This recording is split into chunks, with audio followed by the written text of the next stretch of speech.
This is exactly right.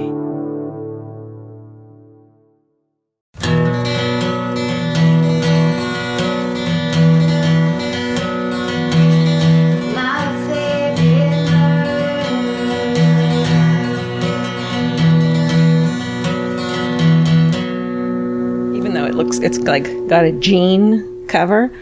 I got it from Nordstrom Rack, and it's like a denim cover. It's like, wait, this is podcast gold. oh, is this? What are we doing? Oh, is this? Is it though? There's no better place to talk about a denim iPhone charger cord cover than on a murder podcast. Georgia's bragging that she not only has a really long iPhone charger cord, but that it's covered in denim. It's got like a denim sleeve. So it's like a really long light blue snake? Yes. Thin, like a garden snake. Gross. We've talked about snakes like 3 times in the past. They're very sexual. Gross. Mom. Welcome. Hey, welcome to My Favorite Murder, the podcast where we talk about denim and snakes. Welcome. Right. Let's fucking. We have so many things to discuss, announce, and talk about. Yeah. That we can't even get into our usual zip, zap, zop bullshit that we do at the top. Because this is one of the ones that we've been saying to you guys. We can't wait to tell you this thing. When we tell you, we promise it'll be worth it. This is the reason we're always tired. This is the reason we're always complaining vaguely about something. And putting up a live episode. And you know, maybe fighting. Maybe there's been light fighting. I think this is one of the main reasons I started going gray this past year. Is because we wrote a book, everybody. We wrote a book! And we wrote it for you. Oh my God. It's coming out June of 2019. May of 2019. I said May of 2019. May 11th, my birthday? Oh, I don't know. Probably not. But it's called, you're not going to believe this title. This is nuts. Listen. It's called. Write this down. Stay Sexy and Don't Get Murdered. That's right. That's what it's called. Here's my advice to people who want to write a book. Write half of the book and have someone else write the other half. It's a lot easier. We did this book like we do the podcast. Yeah. And it was great. And also, it's not, I don't think it's what people might think it is. It's kind of what it's not what we thought it was going to be. It turned into its own beast, which is actually kind of cool. It's essentially like a memoir of all the fucked up stories we've lightly told you about on the podcast before. We're like, hey, remember that one time you lit the bed on fire? And that one time I went to rehab? And like, you know, all these like really, really personal fucking stories interspliced with true crime things that are related to it that we're interested in. Yeah. And it's just really, really personal. And we both had to have a lot of emergency therapy sessions. Yeah, there was crying for sure. It turns out when you have to revisit all these awful, like, what are they called? Stories of experiences? We have it like warning other people. Cautionary tales. Oh, right. That we are trying to impart on the like 20-somethings who listen to the podcast. It dredges some shit up inside. When your amazing editor, Allie, is like, hey, but what did it smell like and sound and taste like? And you're just like, oh, I don't want to go back there. Yeah, I don't. You start to realize, oh, the reason that I procrastinate is not because I'm a bad person or all those things that I like to tell myself. It's like, oh, you don't want to sit there and think about your dead mom that much. Right. But you do it. But you gotta. You do it for the book. You gotta. And we wrote a fucking book about it. And honestly, I did get through some like crazy shit. I know. We put it on the page, people. So, yeah.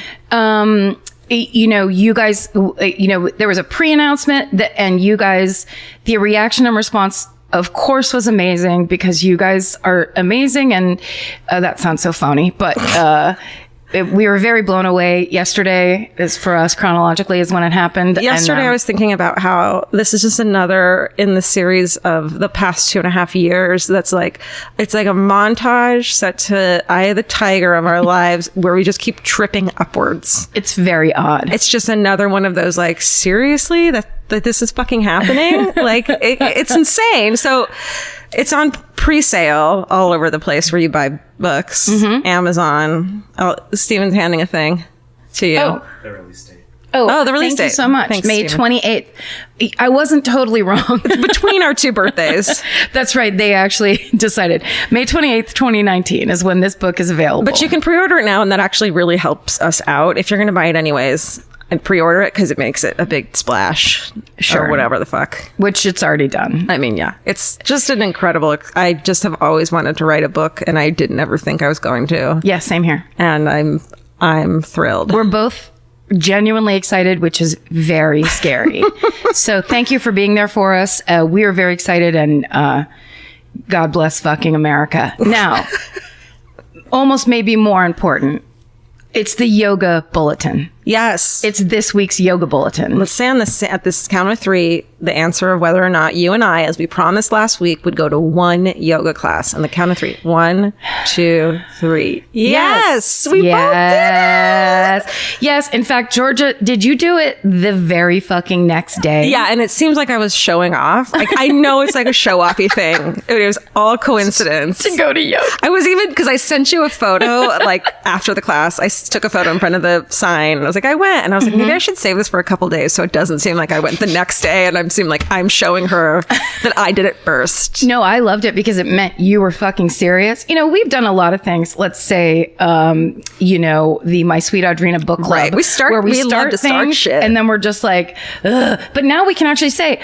the reason we couldn't do the My Sweet Audrina book club is we were fucking writing that book. So it's not like we can sit around and be like, here, I'm going to type up my thoughts on this. It's like we always had. When we were in the fucking European tour, we weren't done with the book yet. And we had just found out before we left the European that we had an extra week, which was like we were both ready to fucking jump off bridges. It was so stressful. When we were on the Australian tour, we were supposed to be getting the book done, and we were not. And it was very difficult. You guys. We've birthed a baby of paper and words. And I'm not, it's scary. It's big and scary. And there's a lot of blood and sweat on the paper, and you can't guilt them into liking it. And also we're in the yoga bulletin. Let's not go backwards.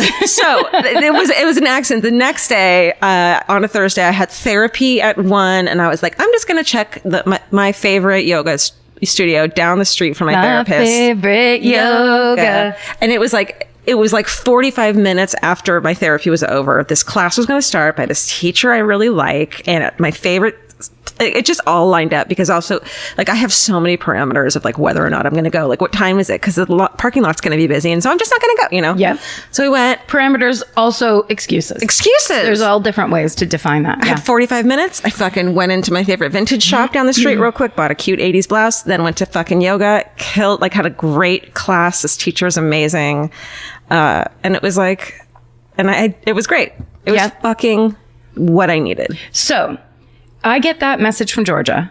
I'm like really impressed, genuinely. Very impressed. Oh, good. It was great because I know we both wanted to do it, but I want to do things all the time and I don't honor my own wants. Yeah. I'll be like, well, that's dumb and doesn't matter. Or you're too this and that and the other You thing. tell ambitious Karen that she's being stupid. I mean, stop trying to make me cry.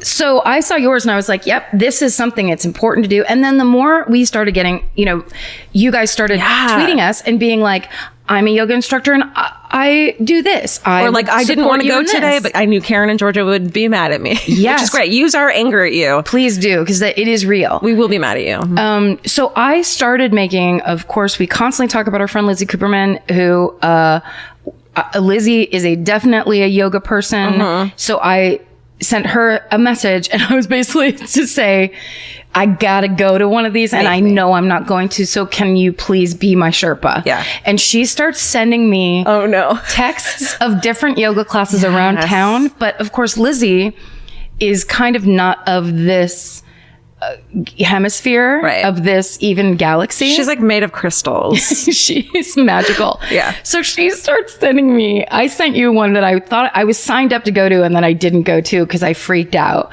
And it was basically, she was like, all you do is lay there. Yeah. And they do gongs and chimes. This is not my style at all. I was like, I don't want to go with Lizzie because I know we're just going to put a bolster on our hips and lay there for 8 hours. And I can't do that. And do the gong. I need to fucking sweat and stretch and like get crazy. Lizzie was like, they're going to put peppermint oil in your hand and we're going to regress back to when we used to live on the savannah. There'll be a tarot card on your forehead. I have to guess which one the tarot card is. You win a membership. Yeah. So I said I would do that. And then at the last second, I basically was like, I'm still laying down. This is weird. Yeah. And I had to call in some phony excuse. She was like, don't even worry about it. Oh, you know what I did? I went, does this place have air conditioning? Again, requirements, right? You're like, oh, this is not good enough. So then it came, I can't remember what day it was. I think it may have been Monday. And then I was like, fucking do this. Like, stop it. And then I realized, just go to one that's not in Hollywood. Yes. Get out of fucking, I don't even live in Hollywood. So like go somewhere small, cool, low key. And I went back to a yoga studio I used to go to. Like, it was easily like 11 years ago. And when I walked in, so I was like, I'm doing this. I signed up online so that I would go. Yeah. I hate paid the money already. Never do that. Did all those pre things. Was all like, I'm good. And I went 15 minutes early in case they made you fill something out. Too. If you get there early, if you don't have to walk into a room full of people, right, it makes me like, I get set up, I'm there, you know, it's not overwhelming. Yeah. And it's not, you're not tiptoeing and whispering and being weird. Right. But as I hit the door, what did I forget? Tragically. Your yoga mat? That's right. Oh, you can rent them there. Yes, but have you ever smelled the yoga mats they rent? It is like the sweat of I'm yelling at you. 1,000. I was like, as I hit the door, I was like, well, that's just your payment for like being so freaked out. And I rented this yoga mat. It was a great class. It was a gentle class. Yeah. It couldn't have been easier. The entire time I was thinking, there was a couple things where we had to do like a downward dog into a leg lift. And I was like, this isn't a grandma move. Like this was supposed to be a grandma class, but it was basically starting you grandma and then moving you into like, can you lift your leg off the ground? You might as well try. Yeah. Go on your tiptoes. And if not, move into child's pose. Yeah. I also realized I can't do child's pose. Because you can't like sit back on your haunches enough? I can't sit, like my legs and the way my body is shaped. Child's pose it essentially looks like I'm hunched over something trying to take it apart. Like you've passed out face first while you were sitting up on your knees. Yeah. It looks like I'm getting back up from having passed out. It's super weird. And I just sat there going like, oh, this is so embarrassing to not be able to do child's pose. And then by that time I was like, who gives a shit about anything? Looking at you. Yeah. So and then what I loved was the teacher of the class. And normally this would freak me out. When I walked in, she was like, there's a lady behind the desk, but then the teacher was like, hi, what's your name? And I was like, normally I would turn around and walk out. I'm so not a joiner. Yeah. At all. Yeah. That stuff like that, I'm just like, I don't want to be friends with you. But she's like, what's your name? And I'm like, Karen. She's like, have you taken this class before? And I'm like, I mean, I've been here, but it was probably, and then I lie and shave 5 years off. And I was like, maybe 6 years ago. And she goes, 6 years? And then I was like, oh my God, I love this woman. She's not going like, whispering gentle, you know, asanas in my hair. She was like, 6 years. Well, and then she's like, well, she was here 6 years ago and was like kind of giving me shit. And you love that. I love it. Because I would have been like shamed into leaving. No, because you know what happened? I went into mine and I was like, I think I have like, I had bought like a 10-pass class. And she was like, yeah, you haven't used it in a year, so it expired. And I was like, oh, that's so embarrassing. I'm like, I'll just pay. It's fine. I'll just pay. Even though it was like fucking $22 for a yoga class, like on its own. And then when I came out, she was like, I renewed the classes you have left over. I'm like, thank you. That's truly a yoga move. Yeah. That's a yogic move. It was generous. I feel like her solar plexus chakra is all the way open. That's not the all right the term. way open. It's all the way live. Basically, do you know what a yoni egg is? I do you? Yeah. Okay. Well, she has. Do you? That was the most 6th grade voice I've ever heard. Do you? Do you know it? The thing of prove it. Tell me what it is. Yeah. Tell me. Draw a picture of it. Well, Gwyneth Paltrow sells them on her website. I bet she fucking does. I have a friend who uses one, and I just am always. Why did they have a baby? Horrified. No, she's also made of crystals. Okay. I have a correction corner. Okay. Should I do? Oh, but also let's keep doing yoga. Okay. The yoga bulletin. Once a day. I mean, once a day. Just once a day, guys. No big deal. Once a week. Let's all go to yoga. If you can do more, great. If you can't do one, do 2 next week. Whatever. But like, and your speed, you can do an online one. There's a lot of great apps and shit that have yoga. If you don't want to go anywhere. So many. And also we got a lot of recommendations of online ones. Yes. So if you're looking for recommendations, look at other people talking about this on our What feed. about a fucking Murderino meetup yoga class? I bet there's so many Murderino yoga teachers who can do like a Murderino class. Must be. There must be. To be. Yeah. Let's do it. Strength. Corrections. Spirituality. Okay. Sorry, go ahead. Did you want to keep going? With your yoni egg? Now that's your the junior year of high school voice. Here's an email. It's titled, well, here, I'll just say, hey guys, love the podcast, etc. Just thought you should know, just thought I'd shoot you an email to let you know that here in Australia, our majestic landmark is referred to Uluru, not Ayers Rock. So last week I did the, Dingo Ate My Baby story, and I called it Ayers Rock, but it's actually Uluru. And then this person says, using its traditional name shows respect to the traditional custodians, the Arna New people. And thank you for the fucking, she spelled it out or phonetically, yeah. Phonetically. So a lot of people told me that, and it's respectful, and I appreciate that. On a completely different note, I've just started a weekly yoga class, and it's making me very happy. Fucking hooray. And then I guess there's a little yoga emoji. Stay sexy, Hannah. So thanks, Hannah, and thanks for everyone letting me know. To be honest, it just said on the Wikipedia that it's called either one, and the one that looked hard to pronounce I didn't say. Yeah. So, but now I know. Yeah, this is how we learn and grow. Right. Right? Speaking of, really quickly want to plug the summer camp line. Limited time summer camp run. People are sending us photos, and it looks so fucking cool on everyone. And we also want to let you guys know, one, that 5% of all sales for the summer camp line go to Camp Hope, which is a summer camp for kids who have experienced trauma and violence, like domestic violence. And we are replacing the tent design, the teepee design with a new tent. So keep an eye out for that. We're getting rid of it. We heard you. Keep an eye out. Yeah, that's it. Go to myfavoritemurder.com. At the store at the top, there should be like a summer camp clicky thing. Click on that. Sweet. Okay. Anything else for you? I'm sorry I yelled at you. That's okay. I mean, I'm going to get back at you later on this week. Maybe I'll trick you into coming to my yoga class, and then I'll readjust you in a bad way. Don't put peppermint oil in my hand, please. With America's #1 meal kit, HelloFresh, you'll get easy, seasonal recipes and pre-measured ingredients delivered right to your door. All you have to do is cook and enjoy. HelloFresh makes cooking delicious meals at home a reality. From step-by-step recipes to pre-measured ingredients, you'll have everything you need to get a wow-worthy dinner on the table in about 30 minutes. Say goodbye to endless grocery store trips and takeout. HelloFresh has you covered. There's something for everyone, from family recipes to calorie smart and vegetarian, and fun menu series like Hall of Fame and craft burgers. HelloFresh has more 5-star recipes than any other meal kit, so you'll know you're getting something incredible. HelloFresh is flexible and it fits your lifestyle. Easily change your delivery days, food preferences, and skip a week whenever you need. Break out of your dinner rut and make deliciousness part of every week with HelloFresh. I love that even though HelloFresh is super easy and they make it really basic and like straightforward, you still feel like you're cooking this like incredible home cooked dinner. And that makes me feel good about myself. And that instead of just ordering takeout, I'm actually making something and preparing something at home, and that just, it feels good. So for $80 off your first month of HelloFresh, go to HelloFresh.com/murder80 and enter murder80. It's like receiving 8 meals for free only at HelloFresh.com/murder80, promo code murder80. Go buy. All right, who's first? It's Georgia. you. Yeah, Georgia, you're first. Thank you.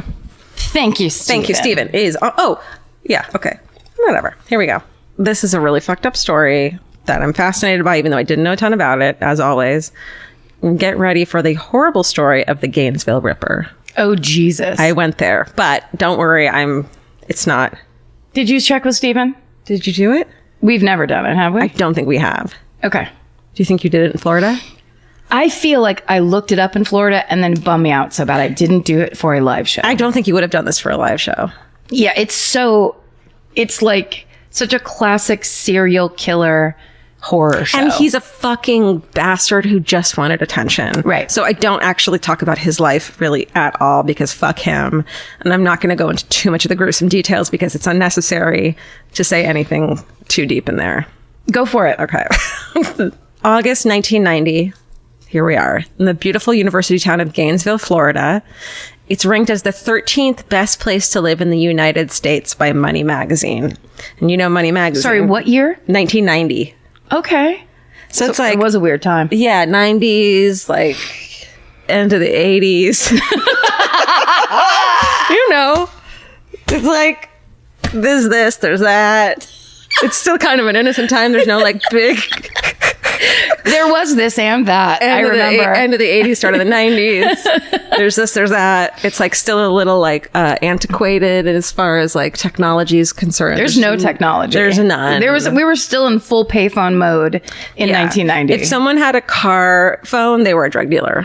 Or a doctor. And they were like the biggest car phone you've ever. It was like one of the seats had to be removed for your car phone. Yeah. It actually was the seat you leaned over and stuck your ear on this passenger seat.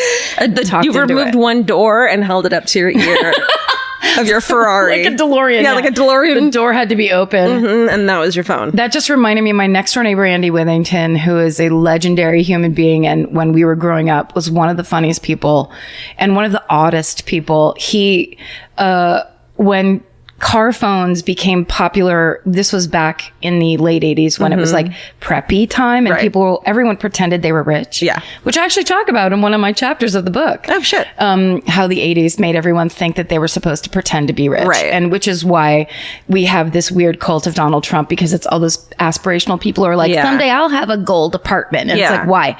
But just aspire to not be a piece of shit. That's maybe enough. And like have a little bit of savings so you don't go broke if you get sick because you don't have health insurance that will cover anything. Yes. Anyhow, my next door neighbor bought a fake car phone that he used to. Yes. And if we could see, I wish it was called like bull something. So there was a picture. It was like basically saying it was bullshit.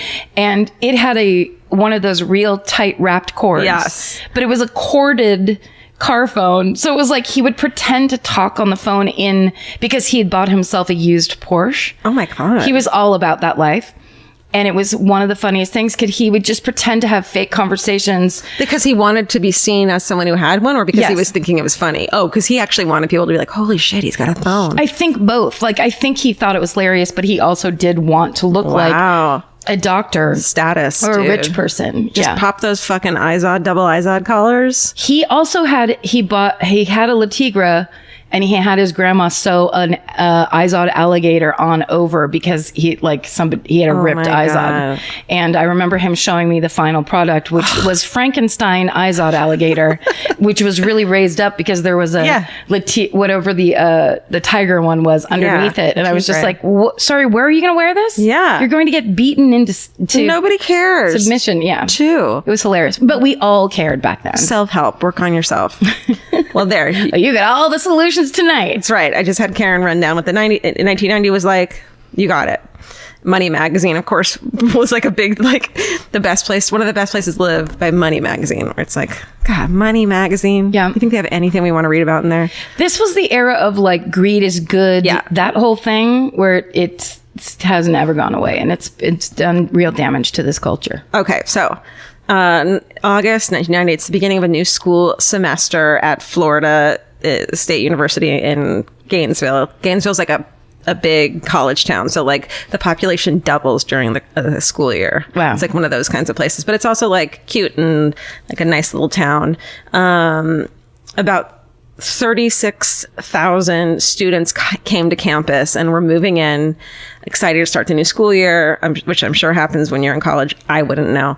But little do they know that their town is about to turn into the inspiration for the 1996 hit horror film Scream. Mm-hmm. Did you know that? I didn't.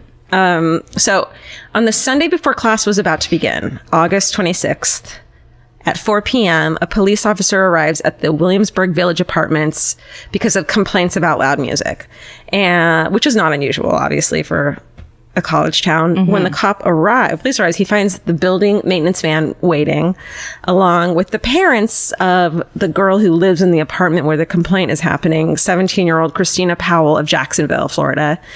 And her parents are worried because they hadn't heard from her all weekend, which, of course, again, police are like, that's totally normal. But when he found out that her car was still there and she knew they were supposed to be showing up that day and still hadn't answered her phone or her door, they were worried. So he starts to worry. And she hadn't been seen since Friday, The parents of Christina, her parents are also worried about her roommate, Sonia Larson, who's 18, of Deerfield Beach, also hasn't called home as scheduled that day. So neither of them have been heard from. The parents are told to wait outside as the maintenance man and the officer go to the apartment's door on the second floor. They bang on the door. There's no answer. The maintenance man tries the key, and for some reason, the key won't work. So they break the window of the what's it called? Door. The door, sorry. Sliding glass door? No. They break a window on the door frame. They can't reach the lock, but they can immediately smell a strong foul odor coming out of the house as soon as they break the window. Fucking scary. So together they break down the door, and as soon as they enter the apartment, they find the bloodied, naked body of Sonia on her bed. She had been stabbed over 20 times in the back and raped, and then posed in a sexually explicit way. And she had been mutilated. Ugh. The body of Christina is found downstairs, stabbed repeatedly, mutilated, and also posed in a shocking way, like on purpose, which we know a lot of fucking psychopaths do.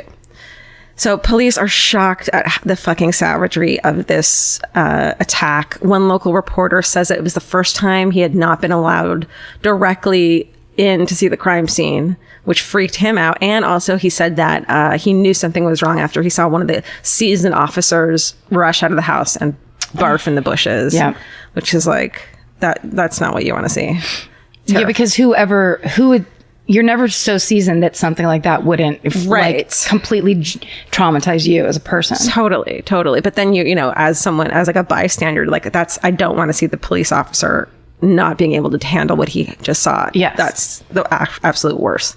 So, a neighbor had reported that they had heard someone showering and playing loud music on the Friday night.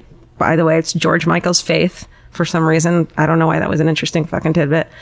As well as banging sound that he thought was just the girls hanging paintings.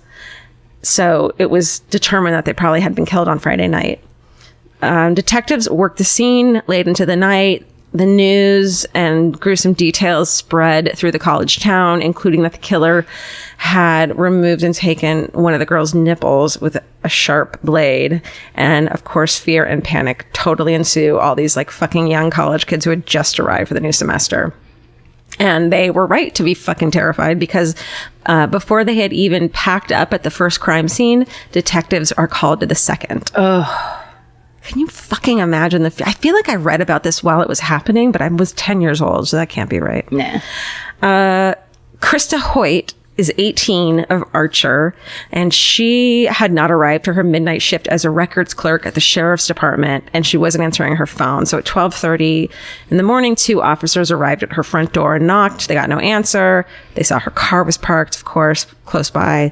The building manager shows up and brings the officers around to the back of the house. But immediately the building manager notices that something's wrong with the gate. It had been knocked over. Like, this is damaged. This is a problem. So the officers make sure no one's in the backyard. And then they try the sliding glass door, the back door, which is locked. But they noticed that the blinds didn't go all the way to the bottom of the door. So they crouch down on their hands and knees, look through the fucking little space that they can see. And to their horror, they're able to see the body of a naked woman sitting on the edge of the bed, and she's like folded over, kind of just sitting there with a pool of blood at her feet. She still has her shoes and socks on, and they realize that the body doesn't have a head. Ugh. I know. The officers hear the water running inside the house, and so they wait for backup in case the killer's still inside. I think it was that they heard a shower running. And once backup arrives, they enter the house. It had been ransacked for valuables, and they find water dripping in the shower and blood pooling, but no one was there. So, like, was the killer there when they first spotted her body? They also find Krista's head, and it's placed in a shocking manner just to like get the attention, and her body is also mutilated. So news fucking spreads like crazy through the community. This is within like 2 days, this is happening. Students were terrified and they knew that anyone could be next. The Gainesville phone lines are jammed and like not working because so many students were trying to call home and so many parents were trying to call in. Like, this is why I don't want kids, is the thought of like your kid being there and how fucking terrifying that would be. I just couldn't handle it. I honestly feel like I would have just left and gone home. Yeah. I think that's what's interesting too about it, is like you think about what would I have done. Yeah. And so many left, but so many didn't too, you know? Well, yeah, because there's a lot of people, they just don't have that option, or like it's that thing where, you know, like, how much do I need to panic right now? Yes. And there are some people who don't kind of either maybe know that much about stuff like this. Like, we have spent lots of time in our life going, this is a thing that can happen. It's going to happen again. Right. But there's some people who I think dissociate a little bit, or just go like, that's not about me. That couldn't happen to me. Yeah. Totally. Yeah. That's very true. Students, but also students like stay together overnight. Some of them stay as many as like 12 to 20 people per apartment. Like, they're just all camping out together. Okay. Just complete sidebar separation. Let's do it. This is horrible. Great. This needs a break. Would be so fun. I mean, any excuse, not that scenario, obviously is in no way fun. No, I get what you're saying. Separately, if like for me, yeah. When like I lived in New York very briefly, and one time there was a blizzard that hit, and we literally had to walk to the closest person's apartment and all stay the night there. Yeah. I live for that shit. Well, that reminds in this me. scenario, but like overall, like you have to jam everybody in, and everyone's like, "Oh my god!" And then you play games and get drunk, and that reminds me of. And I think this is what you're talking about, but it's not. It's awful, but not as awful as I knew someone who, when the riots happened, the Rodney King riots happened, they were like in Hollywood at a friend's party, and they all went to the roof and like saw the city burning, and like no one would leave. So they all stayed in the apartment for like a couple days. Yeah. And I'm sure they got high as fuck the whole time. Yes. So no one wants to sleep alone. Also, like, lounge area in residence halls turns into like sleeping areas for students who live off campus. Sorority houses hire full-time security guards. But it's like, what if the security guard is the murderer, you know? They sleep with baseball bats and mace under their pillows. Extra locks are installed on their doors and windows. Gun sales soar. Helicopters all over town at night, etc. You know, people are freaking the fuck out, as they should be. Students are told that they would not be penalized for missing class or going home, which a lot of them did. Fucking try to penalize me. Are you crazy? Yeah, good, great. Penalize me. I'm going to Europe for the the school year. Then on Tuesday, so that was Sunday, the first victims were found. The next night, the third one's found. Then Tuesday, so coming up on August 27th, just 2 days after the Hoyt murder, 2 more victims were found. Manny Taboda and Tracy Paulus. They're both 23 years old. They're roommates. Manny's a guy. Tracy's a female. Manny is like 6'3", fucking, you know, had been a high school athlete. He's like Bill, and everyone loves him. He's over 200 pounds. And Manny and Tracy had been friends since high school, so her parents were stoked when she was like, I'm in a roommate with my friend Manny, and they're like, great, she's fucking safe, which 100% you would think so. And so a friend of the two of them had asked another friend that lived in town to check on them when he hadn't heard from them since Sunday. The maintenance man unlocked the door, and they immediately spotted Tracy's naked, bloody body in the hallway. And the maintenance man, they immediately he does what he should. He leaves and fucking locks the door on the way out and calls the police, like, you know, making sure the scene is safe and no one's going to go in there. But the police arrive 5 minutes later. They find the door is now unlocked from the inside. And the maintenance man was like, when we came in, I saw a fucking black, like, duffel bag near Tracy's body, and it's gone now. Oh, no. Dude. Oh, fuck. Can you fucking imagine? So the only reason probably that maintenance man lived was because he was so smart to go, do not contaminate this crime scene. Him and the friend who had come over, they were together. Oh, right. So yeah, he wasn't like, oh no, what's going on? Let's go search for Manny. Right. Because he saw the body. They were like, step back and let's get out of here. unbelievable. Isn't that insane? Yeah. And the fact that he remembered, like, you see something as horrible as that, and the fact that he remembered that there was a bag there still, you know, because you're like having the shock moment is insane. So Manny's body is found in his bed, and he was dead of a vicious struggle with someone who had a knife. Ugh. And so basically it looked like someone had come in to subdue Manny so that they could attack Tracy. And it's probably because of the interruption that there's no mutilations this time, but who knows what would have happened if he had been found out later. Gainesville fucking blows up. You know, the media goes crazy. There's comparisons with the Ted Bundy killing spree in the college town of Tallahassee, Florida in 1978. And Ted Bundy had been sent to the electric chair just a year before these murders started happening. Oh, shit. So everyone's like, this is fresh. Yeah. And we're the ones that killed Ted Bundy, and now this is going on. The comparisons also quickly made to Jack the Ripper because of the mutilations, and that's when the media picks up on the moniker of the Gainesville Ripper. And that's like plastered on the fucking front cover of every magazine all over the country.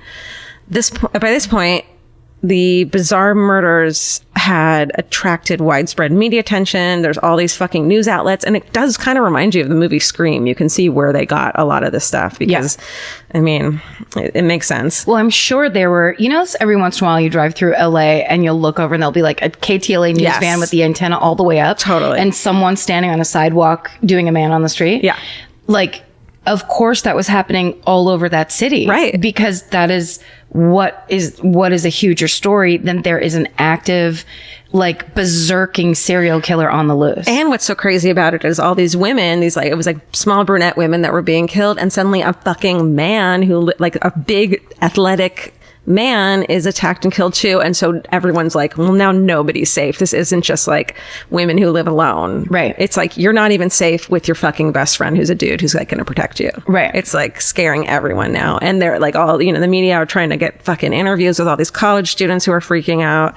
I'm sure there's a ton of good fucking footage online that's so 1990 you can't even handle it. Just tons of scrunchies and crying. Scrunchies and crying. And then in the background, Crunched if you hair. want to call me baby.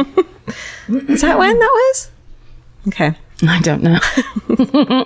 Of course, there's enormous pressure on the Gainesville police to find the killer. Duh. There's a lengthy investigation that ensues with over 6,500 leads and over 1,500 pieces of evidence. 6,500 fucking leads. Initially, though, the police had very few credible leads to go on. And they did, like, there's a couple of people that got fingered for it and got, like, in the media spotlight and kind of, like, their lives ruined over it. Mm-hmm. Which I don't want to get into because we don't, you know, it sucks. Because it ruined their lives. It ruined their lives. Yeah. So they're not connected immediately. So this is like, all right, let's start somewhere else. Here we go. 10 days after the last murder on September 7th in Ocala, Florida, about 40 miles from Gainesville, police arrest a dude named Danny Harold Rolling. He's 36 years old. He fucking looks like a young Al Bundy. Like, he looks like Al Bundy to me in every... Al Bundy, yes. Okay, you know, what's his name? The actor? Who I now think of as just from Modern Family. Oh, right. Like not the opposite, but it's just such a refined version of Al Bundy. Yeah. I love that guy. Give me a second, I'll remember his name. Ed. Grimley. Yeah, Jr. damn it. Norton. Vince. Oh my God. Steven's Steven, pointing at me. Ed, don't say it. Ed. Harris. No, Ed. Say it. Ed O'Neill. Damn it. We would never get there. I would have gotten it. No, Wait, really quick? Yeah. My dad, we were watching Modern Family one day. My sister loves that show. I love it too. It's good. Very consistently well written for years, and the people on it are amazing. Mm-hmm. My dad walks through the room. Ed O'Neill is on this screen, and my dad walks through and goes, "He's an amazing handball player." What? And keeps walking. That's such a dad thing to say. Handball. How does I'm like, he even know first of all, that? you're not from Brooklyn. Like, what are you talking about? And those are the, like, oh my God. It's like smacking things against a wall. I feel like Queens. That's when Dad would have been like, "Oh yeah, we used to play at the Y." Yes. Exactly. But he just had that tidbit of information. Yes. And he read an article. I bet he read like what's the old timey people? AARP? He read an AARP article with Ed O'Neill that talked about how much he loved fucking handball. It sounded to me like he had a friend who also was good at handball. Oh. And maybe bragged that he knew the guy from Modern Family. 25 years ago, probably. Or 70 years ago. I mean, like, it's such an old sport. Yeah, it was hilarious. And of course, we start laughing. Then we're like, wait, we have follow-up questions. He was already like out in the driveway. Dad.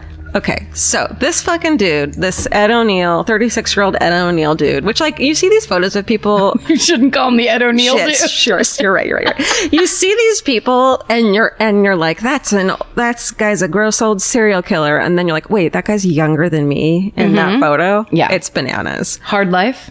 Hard living. Receding hairline, but if you hadn't seen that, I don't know. There's just something about him that's like. Aged. Hard life for sure. Okay. Aged.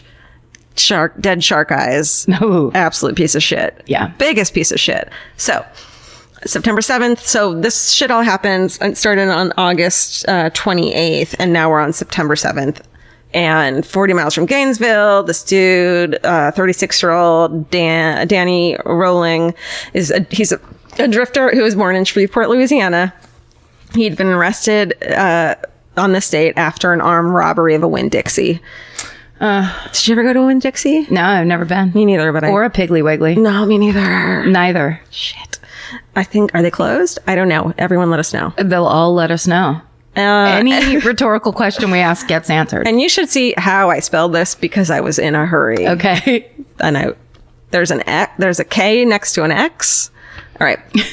So police, at this time when he gets arrested for this armed robbery, police are focused on this mentally ill student who had been evicted from the apartment complex where Tracy, Paulus, and Manny had lived. So there's this dude who lived there. He's their prime suspect because his roommates were like, "You're fucking bananas," because he was not taking his medication at the time. Yeah. He had some issues and he was like a little fucking, he was an okay suspect because he was a little bananas, but like quickly he didn't turn out. And he was their prime suspect. This is the media being like, this is the guy with his face on the fucking cover and shit. It's not him. So while in custody, Rowling, he's super chatty. Like he wants to talk about himself a lot. He admitted to the robbery. He also admitted to shooting his father, which he's wanted for. Okay. His dad's a retired police lieutenant. Wow. And then there's the like story of fucking this dude's life that's like horrible and his dad is a piece of shit and all this stuff. But it's like, well, that's no excuse to kill people. Is it the standard kind of abuse cycle and alcoholism and standard? All that stuff. Yeah. Okay. Standard. Okay. So he had shot his father in the stomach and the head during an argument, but the dad lived and just had like his eye got shot out and like one of his ears and like some crazy shit. And so it was a real awkward Thanksgiving that year. You'd think. So during the argument 4 months earlier, and he had taken the fuck off. As a teen, he had been caught peeking in windows to watch girls shower and undress. It sounds like a lot, like similar to the Golden State Killer, kind of the way it ramped up. Yeah. He then had become a drifter. He had committed armed robberies in Alabama, Louisiana, and Georgia. Like he had been in prison and that sort of thing. So, but he wouldn't even be suspected like as the Gainesville Ripper until about 3 months later. So for 3 fucking months, everyone is. So when this dude that they arrested, the mentally ill guy who's in prison now for like some other thing, the murder stopped. So they're like, we've got our guy. But for 3 months, they hadn't for sure caught someone, which sounds... There was no evidence linking this guy. Right. Like except for that he lived in that apartment complex. Right. Yeah. So 3 months later, after he's arrested, this Rowling is arrested, when the Gainesville Murder Task Force, they start looking at inmates in Central Florida jails, prisoners who had been arrested after the last murder attributed to the Ripper. So I think they finally find out that this kid is not the culprit, and they're like, we need to do some fucking work right now. So they also do the let's see. So they call all these different counties, including Shreveport, which is Rowling's hometown, and they request Gainesville requests similar crimes like that sound the same. And they noted that the similarities to the 5 murders in Gainesville matched a triple homicide that had happened in Shreveport in November of 1989. Julie Grissom, she's a 24-year-old girl. Her nephew, Sean Grissom, who was 8, and Julie's father, Tom Grissom, who was 55, had been discovered stabbed to death in Tom Grissom's home in November of 89. Julie's body had been mutilated, clean, and then posed in a really similar manner. Her hair had been like spread out, and it was just like a very similar horrific thing, one that you don't forget. And when someone calls you and says, this is how the bodies were found, you fucking immediately are like, yeah, this happened here too. Yeah. So the task force in Gainesville re-examines every crime that had happened in the Gainesville area at the time of the Ripper murders, which I think is so cool. Like, yes, anything, including a bank robbery. Oh. So they noted that on August 27th, 1990, the day Hoyt was discovered, Danny Rawlings' hobo camp had been found by police in a wooded area located near the apartment complex where some of the victims had lived. Mm-hmm. So in some like fucking light woods, there's this fucking drifter, sets up camp and has all his shit there. And like the cops had seen him. He ran. They followed him and they found his campsite, but he had gotten away. So the police had found at his campsite a bag of money with pink dye from the bank robbery. So like when the fucking money, the dye explodes and shit, which is such a bummer. Right. All that money ruined. I mean, pink. Yeah. Like at least have a nice, cool color. So he had left everything behind. They fucking packed up his whole campsite and put it in storage, like just in case they could find him at one point. But like without going through everything and seeing the connection between the Gainesville Ripper murders, unfortunately. But how would they have known? Right. So at this point, they pull that fucking shit out of storage, right? They send it out for testing. And so when Danny Rawlings had gone into jail for the Winn-Dixie fucking thing, he had like a bum tooth. And so the dentist had yanked the tooth. They had kept the tooth. They got a fucking warrant for the fucking tooth to DNA test that motherfucking thing. Now, do you think that jail dentist just had the tooth in his pocket? Or do you think it was like in a little test tube somewhere? I think he strings them all around his neck whenever he pulls a fucking tooth. I love that because it's like, it's your rotten tooth. No one's going to think to be like, I need that back. I want that. Yeah. Mm-hmm. And they got a warrant. Like they got a warrant. Still had, even though it was in their custody and happened at the jail, I would think that they wouldn't need a warrant for it because it was done there. Right. But nope, they need a fucking warrant for it, which is so cool. We have a lot of protections. That's right. Not enough. No. So, okay, so there's a DNA test and the results reveal that 1990, like, that's pretty new, right? Mm-hmm. The DNA is consistent with what the killer left at the murder scene. And they're like, oh shit, this is our dude. Also, a screwdriver that was in that storage unit had been found in his hobo camp. And it found 17 matches between the screwdriver and the pry marks at the murder scene. So even when the doors were locked, he was just able to pry them in, which, I mean, sliding glass doors, you guys, get those dowels that you put so you can't, like the dowels that you put there. Like, let's just all do that, please. I'm so scared of them. They also, dude, this fucking idiot. So he has a guitar and he writes fucking, country songs. Danny Rawlings? Uh-huh. And he records them. He's like a tape recorder. Oh. And You're saying they're good? They're amazing. No, they're like, I just hate this guy. He records he had recorded at the hobo camp, like messages to his parents of like, he basically is like, the night that he goes to kill people, he's recording like a cryptic, like, I have to do this thing. Oh. Don't hate me for this. And then also recorded all these country songs that he wrote. And they're just like so terrible and embarrassing and like horrible. He just sucks so bad. And then like, I listen to a podcast and I'll like play one of the country songs with like horror music in the background. And it's like, this is still a terrible song. Yeah. It's not horror. It's like, right. It's not scary. It's horrible. Lots of people do this. It's bad music. He just fucking sucks. It's not creepier because he's a fucking serial killer. But it is crazy that he is making those choices to record himself, like to basically make evidence against himself. Yeah. Well, okay, well, let's get to this stuff, because it's the same thing with like when like fucking John Wayne Gacy is like, I'm a painter, buy my shit. And it's like, well, it's not that good, but it's John Wayne Gacy, so you'll buy it. I think it's the same kind of thing. Or it's like, but I'm fucking Danny Rawling, so it's, you know, it's a serial killer's music. Because he wanted to be famous. All right, I wrote, he sucks so bad. He's charged with several counts of murder in November of 91. In 94, nearly 4 years after the murders, Rawling was finally brought to trial. He claimed that his motive was to become a, quote, superstar, much in the same way as Ted Bundy. So he wanted to be famous. He wanted these, like, recordings to be, like, you know, studied and shit. He unexpectedly pleads guilty to all charges. And the reason he does that is because he doesn't want to see the crime scene photos at the trial. Oh, like he just doesn't want to go through it. Yeah. Okay. He's like, I can't even look at the crime scene photos. Wow. Yeah. Dude, you were there for it. You were there. Dude. You created these crime scene photos. Jesus. He's diagnosed with antisocial personality disorder and borderline personality disorder. After his, not that anyone with these fucking conditions would do something like this. Just get that out of the way. And after his trial, he's sentenced to the death. He's sentenced to death for the murders in Gainesville. Good. Which was one of the things that if you plead guilty, it's more likely that you can be sentenced to murder, which is interesting. Sentenced to death? Yes. Jesus Christ. What's happening? Wouldn't it be? Never mind.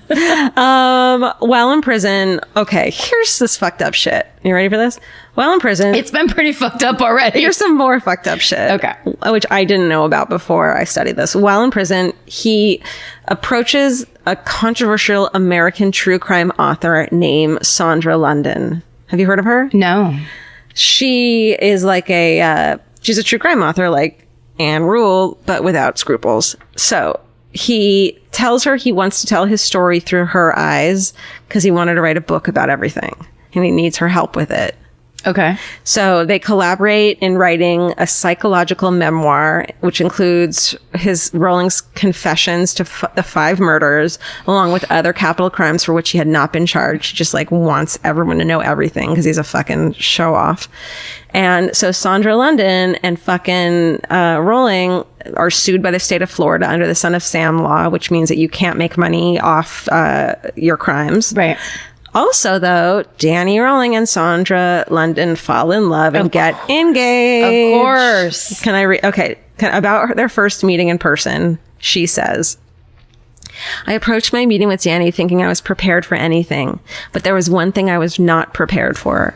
I had no idea what a fine-looking man he is today.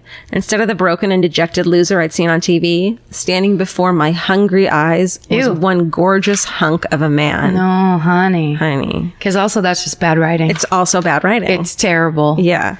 Wow. She went on to write 50 Shades of Grey. No. Here's the thing about people that fall in love with serial killers. Especially serial killers who've just told you everything they've ever done.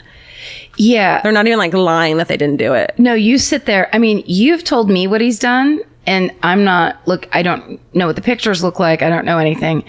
And there's a couple things I wish I didn't have had to have heard.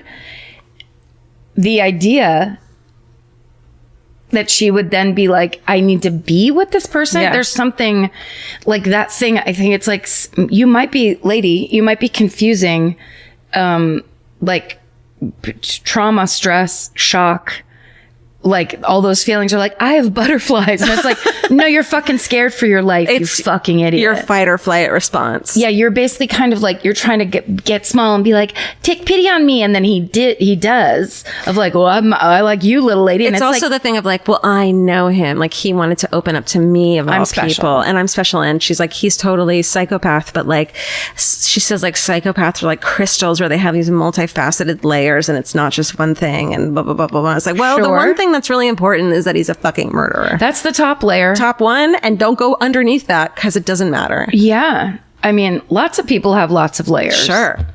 Wow. Okay. Almost done.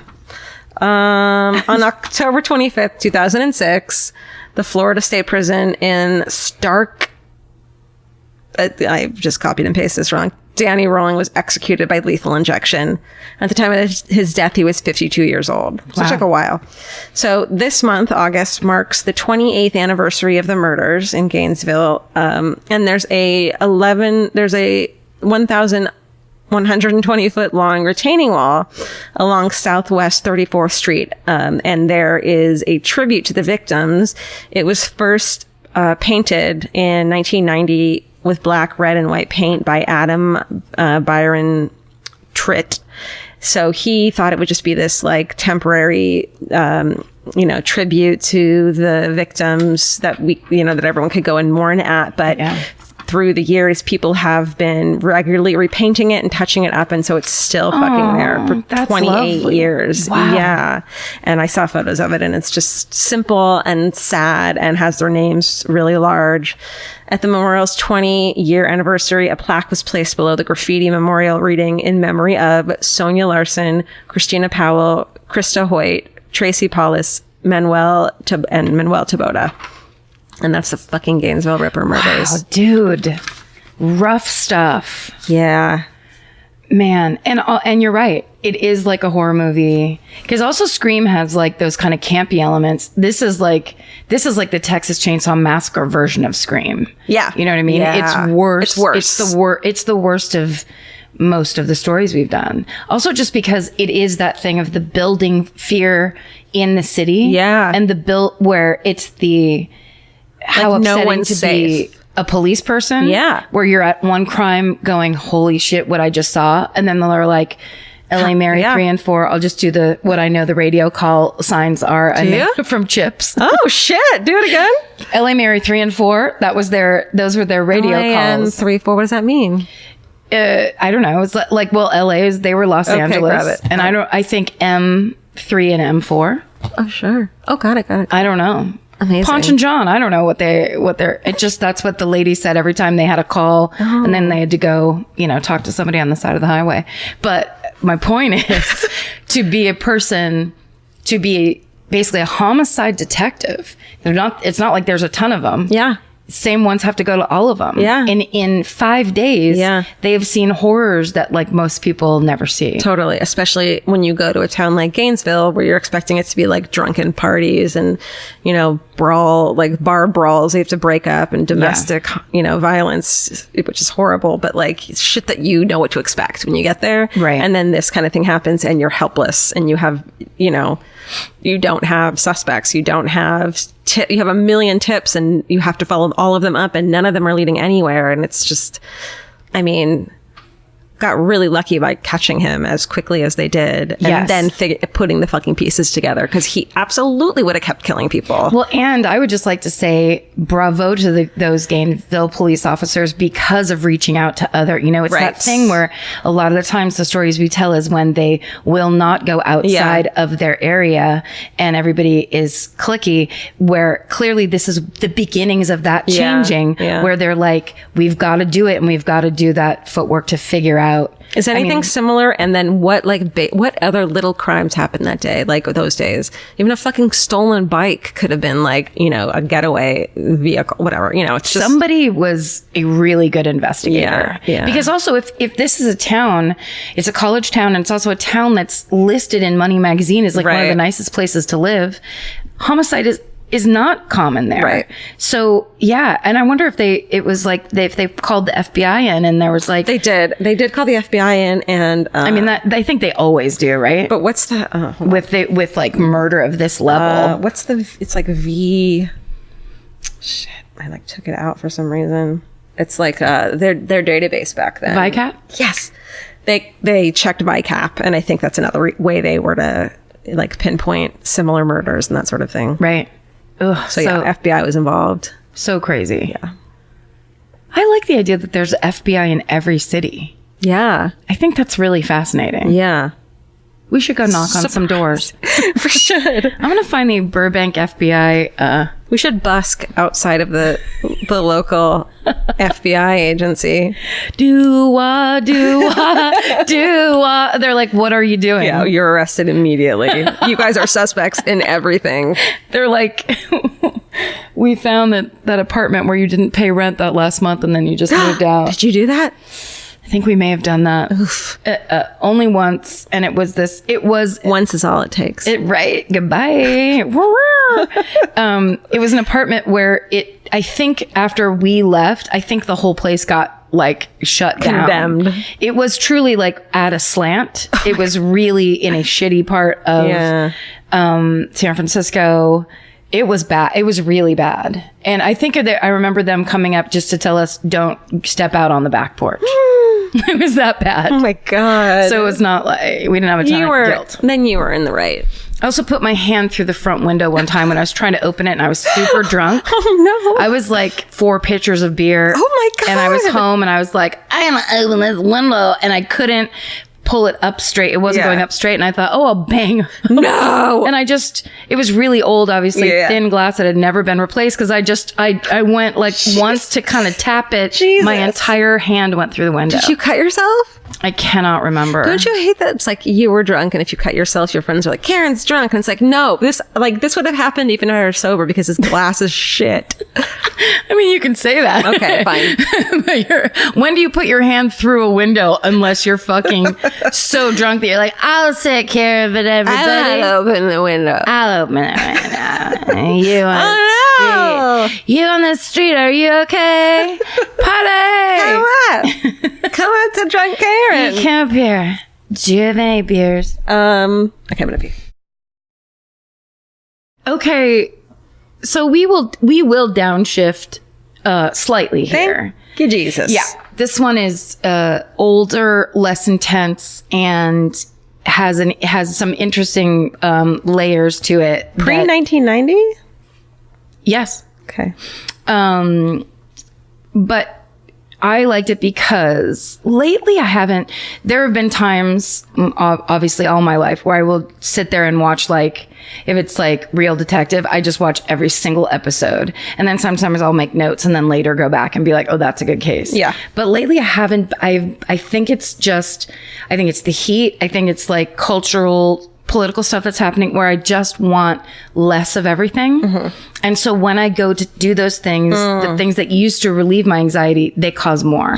So now I've been watching things where it's like slow and easy and low key and like far away. So like the Japanese TV show that we watched last night together. Let's talk about it. Fucking hooray.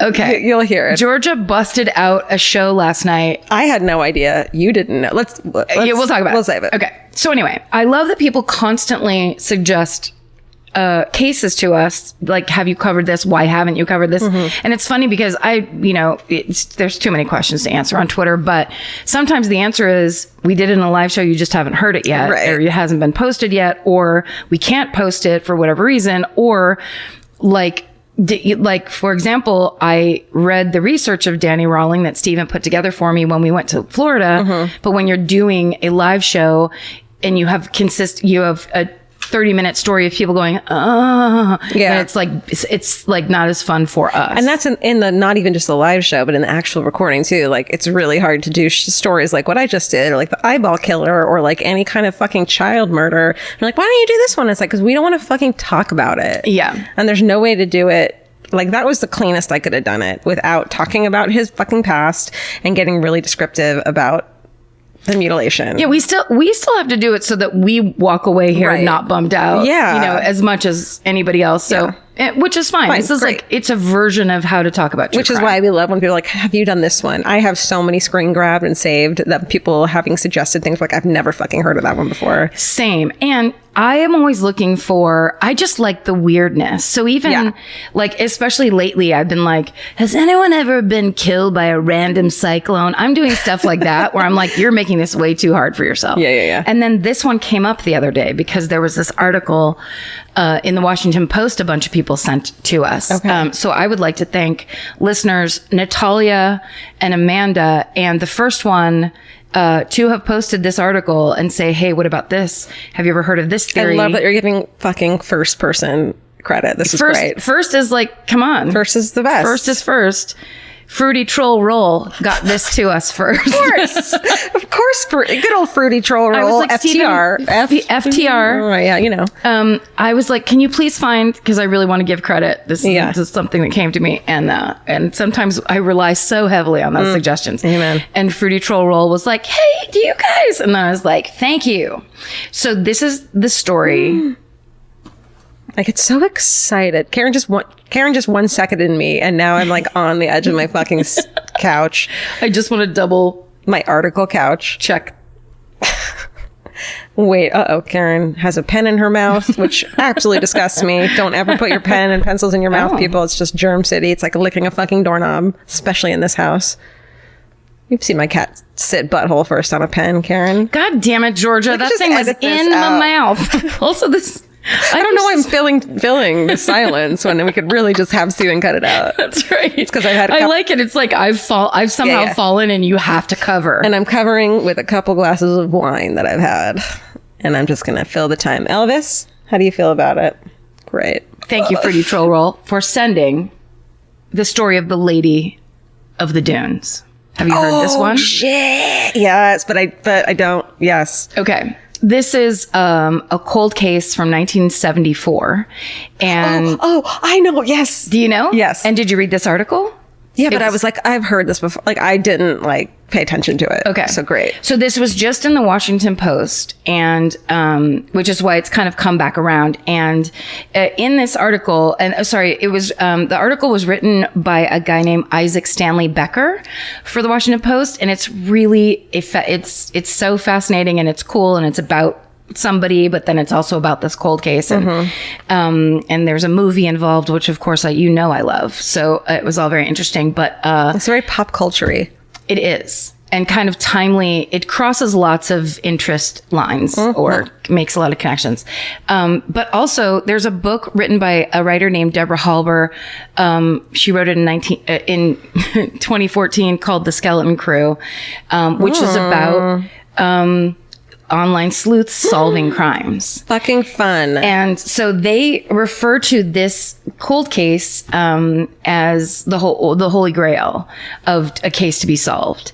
So I think that's why it comes up a lot. And I also think it comes up a lot because the police in this area, Provincetown, Massachusetts, kind of haven't let it go. They just keep bringing it back to the news. Like, it seems like every 10 years. The one that they really want to solve and can't. But it's also got a really cool name that's like creepy. The Lady in the Dunes. That's like the Talmud Shud kind of case where it's like, what is that? It's intriguing. That's right. Also, I just said the Lady in the Dunes, which is what I wrote in this document. It's the Lady of the Dunes. I keep saying as if it's the Lady in the Water, the M. Night Shyamalan film that I don't think that many people saw. It's the Lady of the Dunes. Right. Okay, so essentially here's how it goes. On Friday, July 26, 1974, a 13-year-old girl is walking her beagle along the Race Point Dunes in Provincetown, and her parents are there. They're visiting their friend who lives in one of what they called the artist studio, or it was an artist studio. They were called the Dune Shacks. So they were these old shacks that basically people went and lived in and kind of refurbished. And it was like, because it was away from everything, and like everything's like sea salt worn and shit. Exactly. I'm thinking of the Lost Boys right now, that kind of when they pull into town and shit. That's Santa Cruz, Oh, right. Yeah. Yes. Okay. Yes. Well, then I'm thinking of the wrong city. We're thinking of the wrong coast, but it's that feel because it's beachy, but it's very remote. Yeah. So she's walking her dog, right? Because her parents are back. It's 1974. It's an artist shack. Yeah. So, she's like, bye, I'm going to walk around the dunes. And when she gets to, this basically a patch of pine trees, her dog smells something, runs off. Beagles. They're good at those that. fucking beagles. And, she finds in a clearing the body of a woman who's lying face down on a green beach blanket naked. And the woman has been there long enough and she's in the state of decomposition that she's kind of a bluish green color. Oy vey. So, of course, the little girl runs back to her parents and they call the park ranger station. And head ranger Jim Hankins is the first person to arrive on the scene. So he finds the body of this woman. She's 5'6". She's somewhere between the ages of 20 and 49. They can't really tell, though, because she has so much damage and decomposition around her face and head. Oh, my God. She has an athletic build. She has long auburn hair, and it's tied back in a ponytail with a gold-flecked hairband. And her toenails are painted pink. And her hands are, they look like they're dug into the sand, like she was doing a push-up. Yeah. Like trying to get up, kind of. Yeah. But actually, when he looks closer, her hands have been removed. Oh my God. Isn't it insane that someone could lay there that long without being detected? Yeah. They think it could have been between 1 to 3 weeks that she was laying there. So that's kind of how remote this area is. Yeah. And at the time, what the park rangers were trying to figure out is like they knew who drove in and out of that park. Right. Because you had to go by the park ranger station. Sure. And that's the old sign up here and we write on your license and they know everything. Yeah. So they don't know who she is. She didn't have a car. They don't know how she got to such a remote location. It's also so creepy that she's on a beach. Like no one like tried to hide her. It's like the place where she last. It's almost like she lay down on this beach blanket and died. But right. But no. Yeah, and because she's naked. Yeah. And there's no overt sign of assault or struggle. They are thinking that she was laying in this patch and she went into the patch of trees so that nobody could see her from the beach. Right. Because this is like in the dunes area. So it's away from the water. And she went to basically not have tan lines. Sure. So she's nude sunbathing, maybe falls asleep in the sun.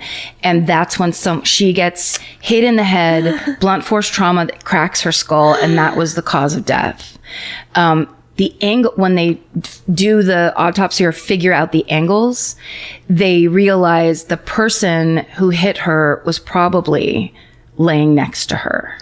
What? Yes, because that's the angle of the blow. Hit her while they were laying next to her? Right. So either she knew the person and that's why there's no struggle and she was asleep or just laying there calmly. Sure. Or she was asleep and the person came and like laid down. I mean, like it's just like you can run 17 creepy scenarios. She didn't jump up in fear in any way. So yeah. She either was asleep or she knew the person is the theory. Right. Or wasn't threatened in some way by this person. Right. And the reason that they are, they don't believe and there's not evidence of sexual assault, because she's nude, but her jeans are folded up underneath her head. Okay. And so God, I've like laid out in that position in that scenario and that with a pillow. Right. Naked. And her, the towel she's laying on is not disturbed. Right. The sand around her is not disturbed, which is very strange. So strange.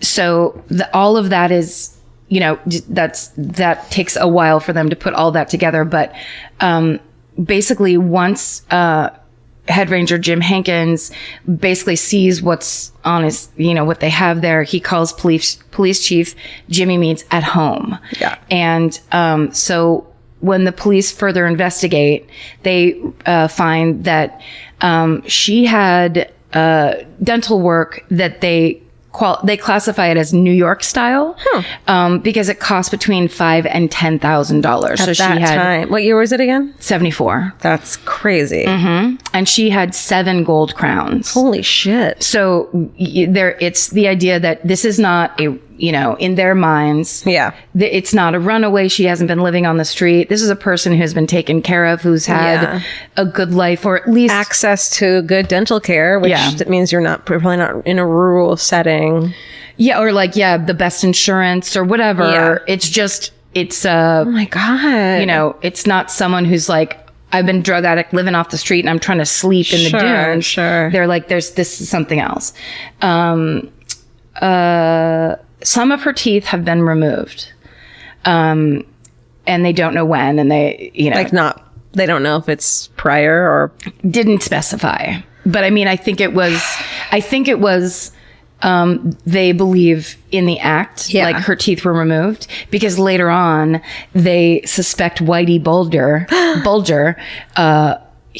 They actually question him. Keep going. This is, okay. I only know the basics of this, and I'm so fucking deep into this and sad. It's very cool. But also I will say this, there's, I'm sure, so much more online because so many people have done the internet work about this. Right. So if you want the deep dive to know all these details, and I would highly recommend, that it, first of all, I already bought and started Deborah Halber's book, The Skeleton Crew, and it's great. I'm doing it immediately. It's great. Okay. But also this is something that, it's one of those things that if I right now went online and then saw where people are like, the Whitey Bulger theory is so immature or whatever, where I'm always like, afterwards I always go like, why don't I check Reddit first? They know everything. Reddit knows everything. They know everything. I know. So let me get back to my paragraph. Go ahead. Do it then. I'm going to wait here and just talk until you find it. They find 2 sets of footprints leading to her body. As one Jesus. That's terrible. It's what we do. And then 50 yards away, there's a set of tire tracks. But all the park rangers, all the vehicles were accounted for. Yeah. So that doesn't, that never helps anybody. But what if it's one of the park rangers? I mean, could be. That's Reddit.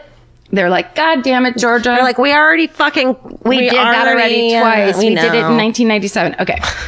They think her body could have been there for up to 3 weeks. But because they're at the dunes, so there's lots of insects, the decomposition makes it hard. And she's laying in the sun. Yeah. She's laying in a patch where it's, and there's lots of grass around her. Also, the picture. They have a photo? Mm-hmm. There's pictures. Actually, do you mind just clicking on that article so that I can show Georgia? Look, I'm going to do it at some point tonight, whether it's when you guys were here or when you're gone and I can't sleep. Stop confronting me about your pictures. No, what I'm saying is I'm a monster. Just show it to me now. Okay, but don't look. But Steven, don't look at it. I should just not make Steven look at this. I don't want Steven to sue us for traumatic stress at some point. No, it's a Washington Post article. So essentially, her face and head are unidentifiable because of the wound, because of the decomposition. Mm-hmm. Even though the head trauma, because her skull was cracked, was determined to be the cause of death. She's also strangled so severely that she was almost decapitated. Which was also a Whitey Bulger thing of, garroting people, I think. I don't really know anything about Whitey Bulger. Bulger, I think. Every time I say it, I think I should be saying the other one. But whatever. I don't know anything about He's it. He's a hitman. I know he's a hitman, but I didn't know, Oh, then you do know something about it. Okay, hold on. You got me back for earlier. Yeah. That sounded like Did you feel the sting of it? Third grader. And it hurt. And it really hurt. It brought me back to third grade. I need to fucking write a new chapter for the book about the third grade. Good. That'll be for the, that's bonus content. Yeah. Oh, I see it. It's like a far away. Yep. You can't really tell. You can't really see, but you can see that. Oh, I see her foot. I see that there's something. Oh, poor baby. The only clothes that were found there were a blue bandana and that pair of jeans that were folded under her head. So, she also had a hamburger and french fries in her stomach, which meant that she had been in town recently because she hadn't metabolized those yet. So there's nowhere to get any of that stuff where she was. So of course they begin searching and questioning as many people as they can. And they look through missing person reports and the lists of vehicles that were in the entire area at the time. They're getting nothing back. Then when the police chief first sees the scene, the first person he thinks of is they had just had he had just prosecuted and sent to jail a serial killer named Tony Costa. And for a second, he thinks this could be his work. But that would be impossible because Tony Costa had hung himself in jail 2 months before. Whoa. But it had been right before. Crazy. Bummer. There was another lead that they had, which I think is interesting. It was an escaped female prisoner named Rory Kessinger, and who was around 25 at the time. And she had disappeared. And so they were like, maybe it's... Why don't we know more about this woman? I know. I mean, you can Google it. I'm sure there's plenty to know. And Reddit's like, we'll fucking tell you. But when they went and took DNA from Kessinger's mother, obviously later on when DNA was modern and developed, it wasn't a match. So then there's the Whitey Bulger theory, because he removed his victim's teeth, so you couldn't identify them as easily. Right. And hands. And hands. So no fingerprints. But I don't know if that was his thing. Right. He had also been seen with a woman resembling the victim around the same time. What? That's where he was like located and shit? Yeah. He was, I think he was Boston. Everyone can now go watch the Johnny Depp movie about him. Okay. And then learn everything. I don't like Johnny Depp and I refuse to watch his movies. I just don't like hitmen. I don't like men who hit. No, of any kind. Yeah. So the police question him, but they can't ever link him to anything. There's no evidence linking him except for the MO. Yeah. Then there's a serial killer named Haddon Clark, who I've never heard of. He was also a paranoid schizophrenic, and he was in jail at the time. He tells an inmate, quote, I could have given the cops her name because I killed her, but not after they beat the shit out of me. So he also told the other inmate that what the cops were looking for was buried in his grandfather's garden.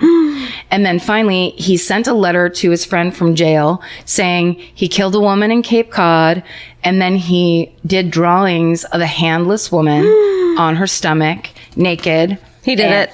And along with a map where her body was found. He did it. I think it's him. He also led police where he claimed to have buried 2 women 20 years ago. But none of these clues or leads or anything lead to actual evidence. Who is he? I want to know this. Haddon Clark. I've never heard of him and didn't have time to do a separate book report on him. So that's a future thing for you. Okay, great. But basically, with all these leads, this case goes cold. So the police end up over time exhuming her body twice. So in 1980, basically the case goes cold for 6 years. Then in 1980, authorities exhume her body so that they can test it for more leads. They're like, we have to do something. Then they rebury the body, but they keep the skull because they know that there's evidence there that maybe they just don't know it now. Oh, that's so awful. I know. And eventually, the police chief, James Meads, he puts the skull on his desk and leaves it there. What? Because he says he vows to find the name of this woman, that the lady of the dunes will be identified before he retires. So then again, they exhume her in 2000 because DNA developments. And so they gather more DNA that, for testing that they didn't have in 1980. In 2010, the forensic reconstruction of the Lady of the Dunes face appears in the Boston Globe. And that's when Deborah Halber, the author of The Skeleton Crew, she sees it in the Globe and it inspires her to write a book about all these unsolved cases that people are working on the internet. And that's basically what got her.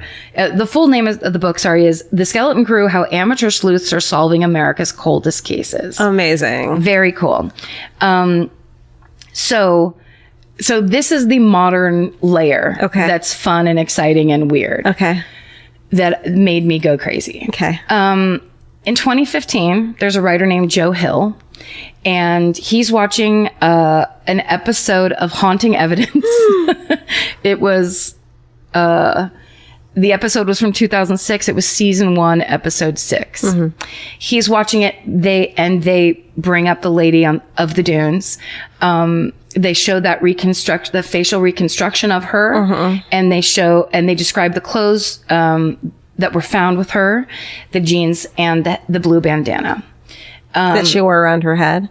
The blue bandana, yes. Like a kerchief. Exactly. We call it a schmata in Yiddish. That's right.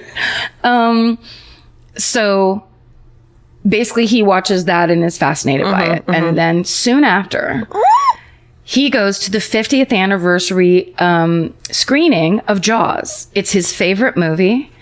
And he takes his 3 sons to go see it. And as they're watching, it's 54 minutes and 2 seconds into the movie. You know the part where they reopen the beach so everyone can go to the beach for the 4th of July? So they have all these big crowd scenes of people going to the beach. And is that filmed in Cape Cod? Yes. It's filmed like right there. It was filmed 100 miles. It was filmed in 2 different beach locations, 100 miles from where her body was found. Okay. But basically in the same, state general area. Okay. But not right there. Okay. But nearby. And when he's watching, he spots this woman in the crowd. I've seen this. Oh my God. She has a blue schmata kerchief on her head. Long auburn hair. Long brown hair. Loose white t-shirt. Blue jeans. She looks mid-20s. Just like a random woman in the background. Athletic build, probably 5'6". Yeah. And when you see her, the woman in this picture's nose is a bit bigger than the one in the facial reconstruction. It's creepy. But he basically spotted it. And then he talks about in this article, in the Washington Post article, he talks about how there's no rewind when you're at the movies. Right. There's no pausing at the movies. So then he was just like freaking out and going, could it be? And he says he knows it's because he's a writer and he writes like ghost stories and creepy stories. Yeah. So he's like, of course my brain wants to fill that in and wants to make that connection. But what if? And so then he goes home. And so wait, the Jaws and that scene and everything was filmed like right before she got murdered or like she was found. That's right. So they were filming Jaws in 1974 in that area. If I knew more about Cape Cod, I would be able to explain it, but I kind of can't. But it's basically the explanation is within 100 miles. Yeah. Which I realize That's a lot of is miles. Wide, except they had to get people. So those crowd scenes, they had to get a shit fucking ton of people to show up because it had to be the thing of look at all these people here. So it was hundreds and hundreds of extras. Small town. But that's also a typical outfit for the mid 70s too. Right. And the hair and it's not that out of character for a woman to be wearing that at the beach. No. But I think it's just him seeing, it's basically the story that gets looped in his mind that is it's just like the kind of lead where you go, it's possible. Yeah. Is because everybody knew that Spielberg was making a movie on the Cape that summer. Right. Everyone nearby knew it. Yeah. And everybody knew that they needed people for crowd scenes. Like they said that was the thing that like went all around everywhere. So it wasn't like if it was like, okay, we live here, but up in Bakersfield, they're making a movie and we might be able to be in it. Let's drive up there. Like, and maybe let's hitchhike up there because it's 1974. And maybe I'm rich and I live in this town with my parents, but I want to go up there and take my gold fillings up and fucking have a weekend. Well, that makes sense. And then it makes sense too if whoever she is, her parents had passed away and she was just like on her own because someone would have connected her with a missing person by now. You know what I mean? Yes. So that makes me think that like there weren't a lot of people who knew her or she was escaping a fucking, a mess and no one reported her missing because they didn't think she was. They thought she just fucking skipped town. Now this is making me think of the Teacher's Pet podcast where a woman who had tons of family friends, a brother who was a cop, and the exact same fucking thing happened because it was back in the day, and people kept going, I thought they were going to take care of it. I thought the police were taking care of it. And if you have one person giving a cover story, she's not here because she went to Europe because she finally wants to be a painter cult or something. She told us to say fuck you, and everyone goes, oh, that's awful. And then this is what actually ended up happening. Yeah, that's a good point. I mean, it's just something, but I think it's kind of an interesting thing of that they shot that scene in July of 1974. Yeah. And her body is found at the end of July of 1974. Wait, okay. I don't think I realized it was that close. Yes. And they've never been able to fucking find if this extra woman was like, oh no, that was me. I'm alive. What's up? No, because the casting director, and I don't know if it's the casting director of Jaws or if they had hired an extras casting director. Yeah. Could be a different person, but whoever that person would be that would have known any names, or I guess, I mean, like, how would you know? You don't get names, you get release forms. Yeah, I've been an extra and they give 0 to none shit about you. Yeah. But even that person died in 2009. Yeah. So they can't figure out the way to trace hundreds of people that way. Dude. Hundreds of potentially locals. Yeah. And it's like a thing that a ton of people did. Oh my God. But he still goes in and pulls the thing and talks about his theory and brings it to the police. And they're like, we've heard this theory. Yes. You know, like, thank you. And he said they're receptive, but it didn't thrill them. It wasn't something they hadn't heard before. Sure. And no link is found. But here is the quote from Joe Hill in the Washington Post article that I liked. 2 astonishing things happened on Cape Cod in the summer of 1974. One is that Steven Spielberg filmed Jaws, and the other is that someone murdered this woman in the dunes outside Provincetown and got away with it. Anything that stirs people's memories could potentially be productive. And this is still an unsolved cold case. And Joe Hill now has a podcast called Inside Jaws. And that's how this story, I think, got brought to light. Wow. Is because he loves that movie so much. And then the thing I will say now at the very end, because in every article, it's what they start with, but Joe Hill is his pen name, and he actually is Stephen King's son. Dun, dun, dun. Dun, dun, dun. Oh my God. Yeah. And that's The Lady of the Dunes. Dude. The cold case that everyone's still working on, and shit. hopefully will get solved someday soon. Steven, solve it. That's bananas. I know, right? Oh my God. I know. What if it gets solved soon? Also, I love that movie Jaws so much. Yeah, it's the best. It's truly a perfect movie. Yeah, it is. It's a perfectly done movie. And the idea that it was Steven Spielberg's, like, basically, like, aside from Duel, it was his first big, like, blockbuster is crazy. And that now it could be possibly tied to a fucking cold case murder of a woman. That's like, that's the creepiest thing I've ever heard. It's so, you know what it's like? It's like the guy in The Exorcist that was the x-ray technician that was a serial killer. Yes. It's that thing. I love that so much, where some things, you know, it's not common at all that it's a movie, but there are things where, like, people get captured on film back then it did happen sometimes. It's much more common today. Yeah. But, like, back then it happened. But it's just also those weird backstories of, like, in, like, The Wizard of Oz, you could see the legs of someone who hanged themselves from a tree, or, like, in 3 Men and a Baby. That was a stork, right? Yeah, I know. And then the 3 Men and a Baby, you can see a ghost in the background from a person who killed themselves, which is like, none of it's true. It's all explained away, but it just, like, adds this level of, like lore, this, like, lore to this, you know. And it's just as fun, at least for me, obviously the way I just said that to you, because it's the 3rd grade episode, but at least for smart people like me. Is that what you meant? At least for people that read half an article like me. But it's just as fun to get caught up in the lore. Yeah.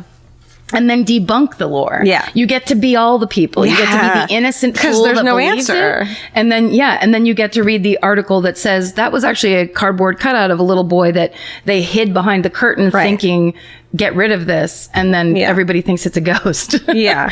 Which is just as fun as there's a ghost to me. Totally. Because what if we're all wrong? Yeah. And guess what? What if cardboard cutouts are ghosts? What if ghosts are cardboard cutouts? What? Yeah. Every time it's just somebody floating a cardboard cutout by you. It's a ghost with a cardboard cutout. Paranormal cardboard cutout experiences. My new series. Someone please make our new series. I'm EP. Oh, that's right. We just think of an idea and I'm like, well, did you hear about my new series? Someone please make of your idea. Yeah. Someone please make the fucking like logo up, like, on the, you know, It's already done. You don't have to finish I know. It's Wednesday night, and by tomorrow morning, it's done.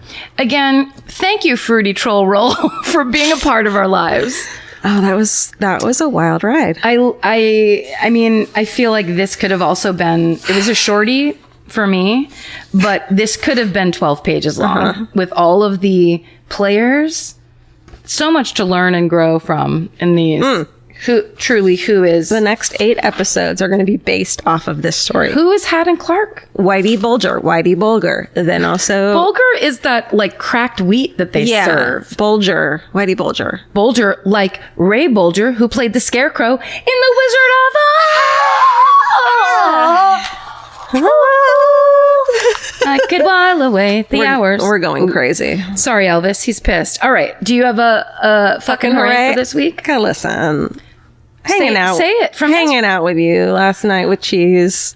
Oh. We hung out like normal people. You started that with the same tone as I don't have one, forget it. You just reached out to me, and what if I broke your fucking finger? You can't, out of love? I can't handle sincerity so much that I can give you a compliment and have to break your fucking finger. Talk about it more. Talk about it last night more. Okay, so I text Karen, and I was like, we have so much fucking work to do. There's another announcement coming in the next couple weeks. We have so much work to do. And it's big. And it's like, we have emails to answer. It's more than we could just do over text. Like, do you want to come over? And then I also wrote, or do you just want to come over and watch the new Golden State Killer documentary and I'll drink? Because we're not complaining, obviously. Yeah. So much gratitude to the Lord and Jesus and Yahweh. Tripping upwards during a montage is our life right now. But to the point where we can't watch the Golden State Killer, the new episode, Paul Holes Centric, because we're that busy. That's just to give you scope and space. So feel bad for us. We don't even have children. Okay. So I was like, let's do all this work being like a boring fucking matronly, like, we have to work. Or just fucking come over, let's hang out. Vince was at a baseball game last night again, and he texted me. He posted about it on Instagram and then was like, why do your fans keep asking me if I have a hot dog in my pocket for you? And I was like, I'll explain when you get home. In person, in real life? What do you mean? No. On his photo that he posted, they were like, did you put a hot dog in your pocket for Georgia? And he's like, what the fuck are you? Because he doesn't listen and I don't tell him. And then I was like, I swear, it sounds sexual, but it was not a sexual joke. It's not even a joke, really. It's just talking. Yeah. So much talking. Karen fucking booked it to Gelson's and got a charcuterie and cheese spread that was next level and just kept pulling shit out of the bag. And I have a photo of it. I'll post I'll give Steven the photo to post on the new on Instagram. And was there pear gel spread? Yes, there was. Was there fig spread? Was there grapes? Fresh fucking grapes? Were there Parmesan crisps? Oh, those were incredible. Yeah, we just sat and we watched 20 minutes of the Golden State Killer documentary. What's it called? Wonderful. It's really good. Golden State Killer Next Steps with Paul Holes. Is that what it is? Here's the thing. Maybe the reason we couldn't continue watching it is because they showed 2 early photos of Paul Holes.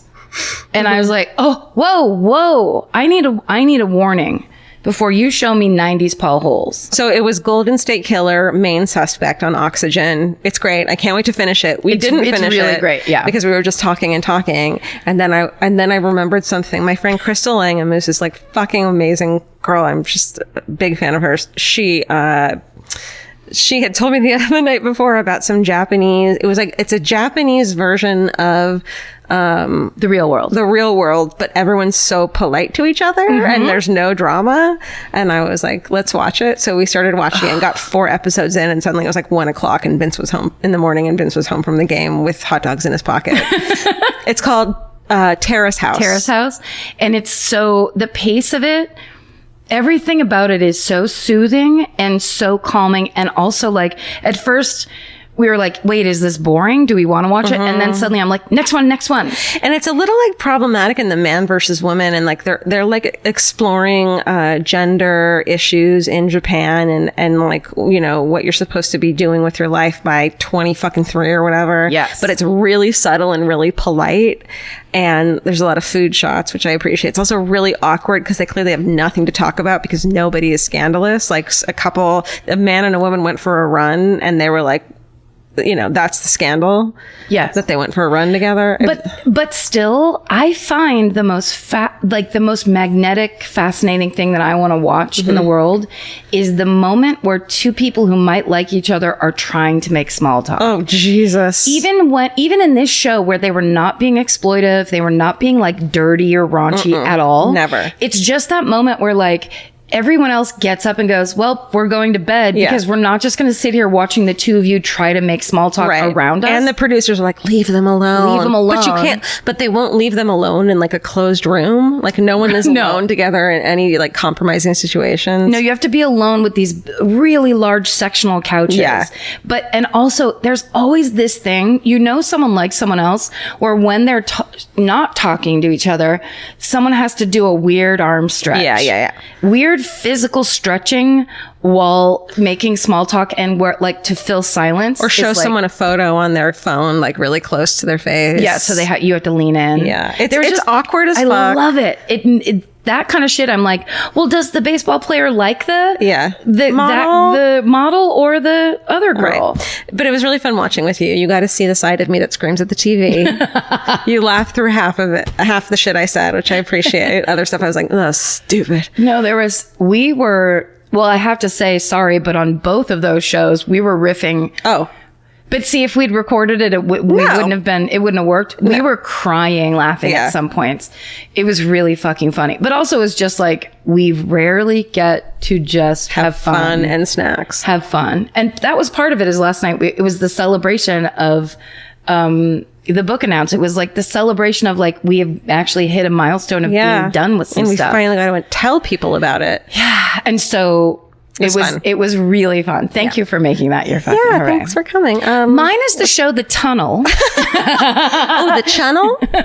No. I was going to do this, but I mean, that was mine too. It was, I found it so relaxing. No, you get to have it. No, it's okay if it's not. I mean, whatever. And now we're in a fight. Now we're in 7th grade. I was just going to say mine that had been written before. It's fine. I had nothing. So it's just these two really good shows. Okay, great. And one of them is on, I think my DVR is recording it right now. So let's fucking wrap this up. It's the 2nd season of Jessica Biel executive producing The Sinner. And when I tell you, so my friend Molly, who's East Coast, and so she watches things first and then lets me know if I should watch them, which is one of the greatest. If you can set that up in your life. Don't waste your time. It's the Have best. your East Coast friend tell you. And we all know that when you have first season like the first season of The Sinner, where I couldn't stop watching it, and Jessica Biel was so good in it, and she was nominated for an Emmy, and God bless. So exciting. Well, now she's the EP, and I love that they just like, it's the same show with the same detective, but Jessica Biel, it's like a new story. It's a new story. And it's so, first of all, hooray for Bill Pullman. He's had a 40-year career. He's so great. Bless his heart. So great to watch. So real to watch. But that was Elvis sneezing, by the way. This story, because I was like, they can't do what they did last time. What they did last time was so special and different and creepy and had me so uncomfortable. From the second it starts, I don't know if it's the directing, whatever they're doing, it's so great. So Carrie Coons is there. Whenever Carrie Coons is on a show, it's going to be weird and fucking creepy and like slow moving in a beautiful fucking way. And then she's there and you're just like, oh, is this a cult thing? Yes. And I love Carrie Coons. So she's so good. When she shows up, it's going to get fun. And again, a creepy little kid is always, you take all my money. A creepy little kid who looks younger than he is. He's 13, but he looks like an 8-year-old. Yes. And it's like, oh, then you're, okay, whatever. Yeah, it's great. It's just great. So please watch The Sinner. And if you haven't seen season 1, watch season 1 and then watch season 2. But also The Tunnel, which is this British show. They just did the 3rd and final season. And it has a French actress named Clementine Posey, I believe. I hope that's her first name. It's a great name, if not. And then a British actor who I love so much named Stephen Ray Morris. Stephen, will you please find Stephen Calhane? I think. I mean, he's going to correct me. But anyway, there's 3 seasons. They're all great. Each one better than the last. Okay. It's just real good. It was on public TV here. It's Clemence Posey and Stephen Delane. So close. So close. So close. That's like the time that I called Dan White, the man who murdered Harvey Milk in San Francisco. I called him Dan Brown, who is the author of the Da Vinci Code. Listen, Jack White and Jack Black, I will never get those two fuckers straight. I just can't. I will. I'm too dyslexic. Yeah. All right. Great. That's it. You guys, we'll see you in yoga class this week. I mean, right? Thank you guys for listening and fucking supporting us and being so fucking cool and on our side. And we can't wait for you to read this book because, you know. Yeah, we're scared excited. Thanks. Stay sexy. I thought I'd add, I'm done. Stay sexy. Don't get murdered. Goodbye. Elvis, you want a cookie? Oh. Want a cookie? Good boy.